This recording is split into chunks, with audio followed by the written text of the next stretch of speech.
Hello, Soma fam. You guys are amazing. If this is what you want to learn, shared dress and chiffon, stay tuned. So first we'll deal with the measurements. So here's the measurement. We have our shoulder divided by 2, which is 4. And then we have our bust. All the other sizes will be divided by 4, while shoulder is by 2. And then we have our full length 28, shoulder to bust 6.5, and then shoulder to waist 8.5. So we're going to make use of 9.5 because when we share the dress, it's going to shrink. So when it shrinks up, we can have our allowance still there. So let's move on. So first and foremost, you'd see, would get this. These are the threads we're going to make use of. So this is the one that is sealed, and I won't show you the label. I'm not advertising them, but this is how it looks. These are the elastic threads. So first and foremost, you'd see that this is the fabric we're going to make use of. It's going to be very wide. So for the back and front, we have 21 and a half. So we have both back and front because we're going to join two parts together, and then we have 9.5, like I told you, it's going to be the length. So what you're going to do first and foremost is also cut out the strap for our shoulder. You've seen the outfit, so this is the length of the shoulder. So we'll measure it when we come to it. First and foremost, we'll rule on it. If you want to have a very good fit, ensure you rule. And this ruling is not going to be behind. I know it's going to be on top. So make sure you use a chalk in such a way that when you share it, when you're sewing and sharing on top of the sewing machine, the dust goes off and it doesn't show. So you have to draw this on the front. So the mistake I made here was drawing it at the back. So you'd see I used a blue chalk to draw it in the front. So this is yellow and this is how I drew it. First I drew up, okay, the top part where it's going to be joined, folded, I did 1 inch, while the bottom part 0.75, and then all these other parts half inches because I want a fine fit. So I used a longer ruler and ruled from this point to the other point. And see how glamorous it's already turning out. So after rolling from this point to the other point, we are settled. Then we move on. I did this for both back and front. I know it looks tedious, but trust me, you're going to enjoy having to sew this. It's just straight to the point. You're sewing and then you're turning, you're sewing all the way through. So here is how you're going to thread your bobbin. Now, take note. This threading, this elastic thread is just for the bottom alone and not for the top. The top will have a normal thread. So please don't forget to like and subscribe so that this channel will grow and I'll bring beautiful and awesome designs for you to see. So comment anything you want me to tell you or guide you on. I'm here for you. I'm here to assist you grow because you're my fam and I love you loads. So here it is. So we're going to roll with our hand this thread and not stretch it. You're going to roll it round very smoothly and I'll place it inside like this, then bring it here like this. So make sure to note that if it's too tight and it's dragging too long, we're going to use this normal thread we're going to make use of. So I'll tell you what to do. One more secret for you to know how to thread your bobbin and how to place it inside. If it's not sewing, there's something you need to work on. So I'll tell you as we move on in the video. So this is how you draw it out and then you start sewing. Now this is our ruled fabric. You'll see here I discovered that I ruled on the wrong part, the back part. So I now ruled on the front part with the blue chalk. Can you see? So now we're going to sew on it. So start from the first line all the way to the bottom like this. And see how it just glides through smoothly. And before you know it, you'll be done.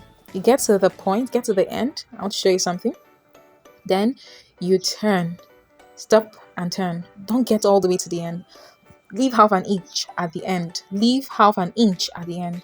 And then turn and go back again on the line. So you keep doing this till you're done sharing one part of the dress. So I did this all the way till I got to the end of it. Just see how it glides. Very easily. So I won't dwell on this, but this is how we did it. I did it all the way till the end. Just kept sharing and it was just gliding smoothly all the way through. So I'll speed it up and we'll get to the point to the end. So this is how it looks. Isn't it gorgeous already? It's already coming out beautifully. You will enjoy sharing if you just do it this way. So I did it to the end, and when I get to the end, if there's any point where the elastic thread finishes, make sure you start and lock. Ensure you just lock it back and front and then continue. So that's what we're going to do at the end as well. So sew all the way to the bottom part, and as I'm sewing and getting to the end, I'll get to the end and I'll lock it up. So you just see how I lock it up. So now this is what I was about to tell you. If it's too tight, if it's dragging and it's not able to come out freely, you use your tiny, see it's a tiny screwdriver and loosen it there to be able to drag for it to come out smoothly and easily. So I'll sew it all the way to the end. Make sure you weave the fabric. So I did this. I weaved the fabric at both bottom and top and side so that I don't have to go back to weave again because it's an elastic, and if you're weaving, it would cut the thread and loosen at a point. So do this all the way till the end. Like I said, there'll be a point where the thread will finish from underneath, and then when you're about ending it, when you're about starting a new one, make sure you lock, you sew, you double, you stitch back and front. How you lock it, see, back and front, and we're good to go. So this is the back part. I've made the front part, back and front part.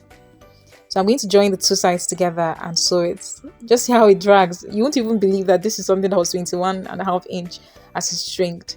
And then you see how gorgeous it already looks. I love it. And then you place it together, front side facing front side, and then sew it behind. So that 1/2 inch I told you to leave at the side, I'm going to sew it all the way to the down part. So you need to change the thread when you're doing this. So you change the bottom thread to the normal thread, and then sew. When you're sewing, sew on the elastic thread. Don't leave it out so that it holds perfectly. So I'll sew from top to bottom. I hope this is very simple for you to understand and you'll love it. So even for a manual machine, you do the same thing, it works perfectly. And if you're able to even sew with this very fast machine, you're an expert. So you sew all the way to the end and lock it up. And do the same thing for the other side and we're good. So this is the top part. Now we're going to get our chiffon. So you see the bottom part is smaller.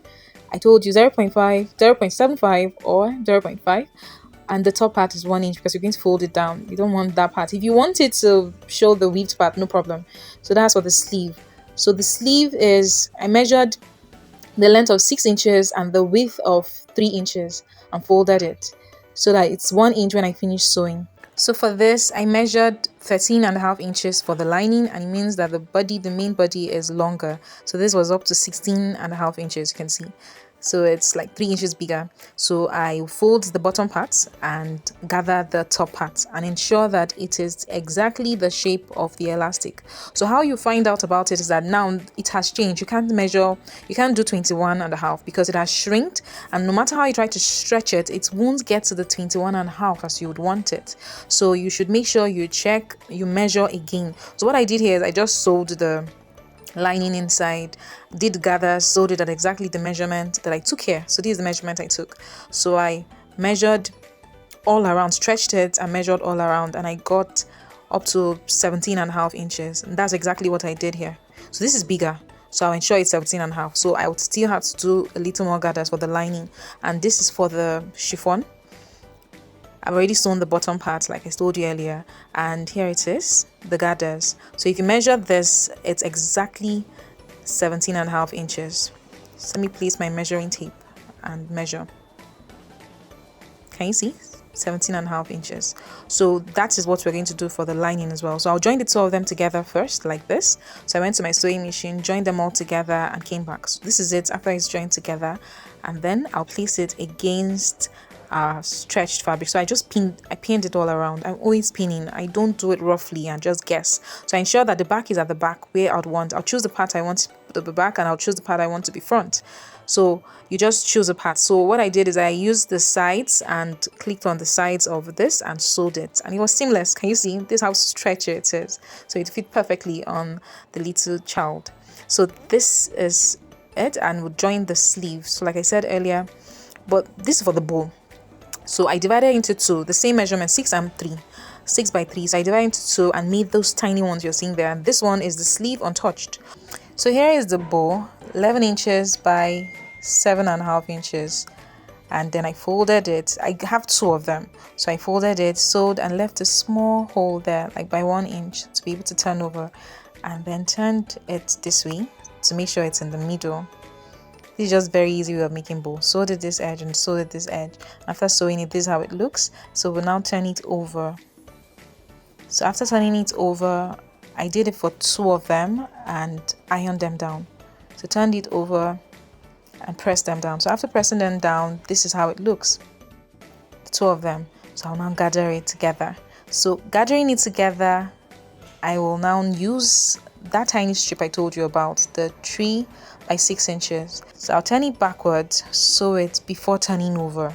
So I'm just showing you how it looks when you put it together and how we're going to place it on the strip of sleeve we're talking about.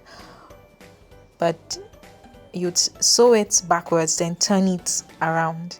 We'll now use our needle and thread and tack it to this sleeve. See how playful and fun it looks. So I'm already loving the outcome. So here is the gown. there is the back. So this determines the back, the joining part, and then this is the front. So we're going to open it up and make sure we measure 5 inches. So ensure that we leave 3 inches at the edge, and then 3 inches at this other edge, and then 5 inches in the middle. I marked it, and that's where I'm going to place my sleeve, because when it stretches out very well, you'd see it just settles in on her body. So would sew it in and make sure that the seam that is, it won't be poking out. We'll make sure it's hidden inside. So sew it first from the inside, raise it up, and sew it again. So we're going to make sure on this side, that 3 inches I told you, that's 6 inches entirely. So we're going to fold it in by 1 inch. Fold it and sew just a little bit. You'd see it here, so that it doesn't poke under her armpits. I love the outcome. Isn't this gorgeous? I'm loving the purple, I'm loving the floweriness, and here it is on the mannequin. So thank you very much. Bye.